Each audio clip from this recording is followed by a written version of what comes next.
This hour for you on Daybreak, Cox Health and the Springfield Greene County Library District are teaming up. We'll explain how it's meant to benefit you. Also, new trucking technology could drastically impact the entire industry and its efficiency. We'll show you how it's supposed to work. And the annual Arkansas poll is telling us which way the natural state may lean this election. That's all coming up this morning for you on Daybreak. Good morning, everyone. Welcome on into the second hour for us. It's Thursday, October 29th. I'm Joe Morano. Jennifer Abreu has the morning off. We're here to take you through and get you set and out the door. Meteorologist Beth Finello is here too, as we are inching closer to the weekend, which everyone always looks forward to. But this particular weekend is going to be much more welcome given all the weather we've dealt with the last few days. And Halloween. I was going to say, you were going the Halloween way. That's the way I was going. Well, even the more the merrier. The more reasons, the better, right? Yes, and I've got really great news.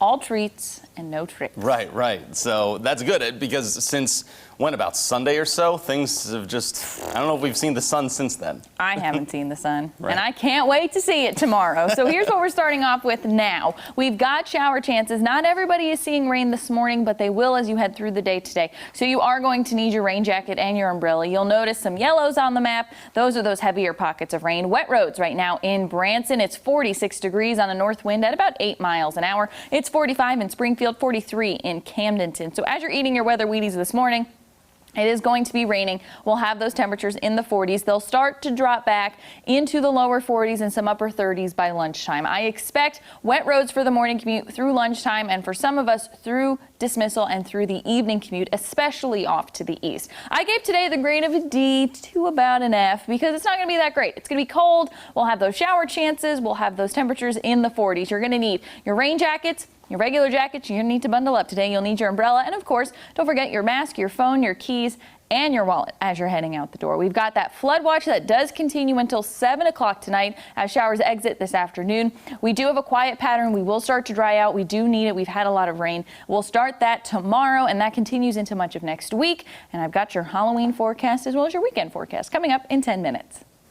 New for you this morning, a community need for more trusted health resources online has led to a partnership between Cox Health and the Springfield Greene County Library District. Nyjah McDonald joins us this morning to share what their group is working on specifically. Nyjah. Yeah, Joe, well, good morning. The group is creating an interactive database users will be able to access by visiting the library's website. The goal is to teach the community or teach people in our community how to look for quality health information. Nicole Montgomery works as an information specialist for Cox Health. How to know when they find something, whether or not it is a trustworthy source and, something that they can rely on. Which can be important when answers to health questions seem to be easily located with a quick Google search. When you look at that, what is it that you are finding? Are you finding resources that are reliable, that that are not just, somebody's opinion? The hospital's online database will help people sort fact from fiction. We know people are interested in their health and want to get as much information as they possibly can. The interactive modules will be accessible through the Springfield Greene County Library website. Both Cox Health and the library have been a standard resource in this community for over 100 years. And tailored to the Southwest Missouri community. Planning and Development librarian Gay Wilson says the library sent residents a survey prior to helping create the literacy project. Interestingly, the most important thing is people are wanting information on mental health resources, medication information about procedures, and of course, COVID-19. The website is expected to be up and running by mid-December. Well, Montgomery says it's important to remember your provider will always have that final say on your healthcare treatments and recommendations. Nyjah McDonald reporting this morning. Thank you. A brand new trucking technology could double the industry's efficiency. Wilson Logistics in Springfield actually invested in it from a company in Pittsburgh. It requires having 2 trucks on the road with a driver in the truck up front and a second truck that's driving automatically with a second driver standing by. In a given day, one person can drive up to 10.5 hours, but then needs to stop. But with having 2 trucks and 2 drivers, they simply can alternate shifts while one of the vehicles drives itself. Wilson Logistics believes this is the future of the industry. We have a problem in this country with the shortage of drivers. So being able to use this technology is going to be something that you're going to see in the future. Thanks to the truckers to keep the economy and the wheels moving, so to speak. I think some of these technologies that you'll start to see coming on board in the next 4 to 5 to 10 years are going to allow that to keep going even further. Wilson Logistics is set to get over 1,000 of these auto-driving vehicles by 2028.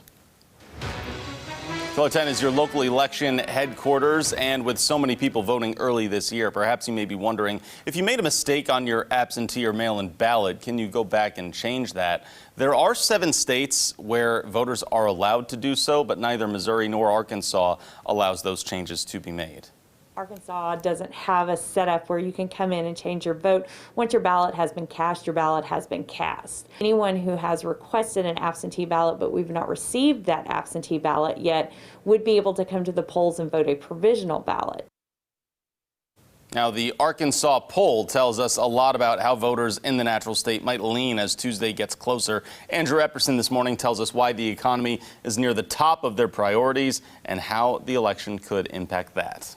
It's a sample of adult Arkansans because it's really a policy poll. We ask a lot about people's preferences. Political scientist Janine Perry's Arkansas poll reveals Arkansans care about more than just the economy this year, but it's still the second biggest concern. It's almost always education, the economy, and healthcare, and it can kind of bounce around which one's in the lead. Jeff Cooperstein is a senior research assistant for the UA Walton College of Business. He says Arkansans care about jobs more so than the stock market under that economy umbrella. Be a lot more worried about, maintaining a job, keeping a job, rather than, your 401. The poll shows more Arkansans identify as red than ever. This is the first year that I see a wholesale commitment to the brand, to the team that is Republican. And most Arkansans approve of President Trump's handling of the coronavirus pandemic and economy. He strummed a chord of enough of us in the institutions that we have, right, that he landed where he is. The country's in the middle of a pandemic-created recession. One Cooperstein says could get even worse if there's no new stimulus package. We don't want to have a double-dip recession. That's a lot harder to come out of. Though the Republican Party's considered pro-business, a New York Times article indicates right-leaning Bentonville had more big donors and donations for Democratic challenger Joe Biden. Cooperstein says these investors may think he'd be the catalyst for better economic stability. There's been a lot of volatility with President Trump's administration. And if you're in business, and especially if you're thinking the long run, volatility isn't really your friend. Still, the Arkansas poll indicates these Biden investors are small blue fish in a big red pond, one that's growing by the year. On the Republican side, that's an all-time high. On the Democratic side, that's an all-time low. We're starting off this morning with wet roads on the Color 10 live drive. As we head out the door, you are going to need your umbrellas. Guess what? Today's the last day that you're going to need them. Sunshine tomorrow, sunshine on Saturday, and trick-or-treaters, your forecast looks just a little bit chilly with those temperatures in the 50s. I'll have more on that, plus your 7-day forecast right after the break.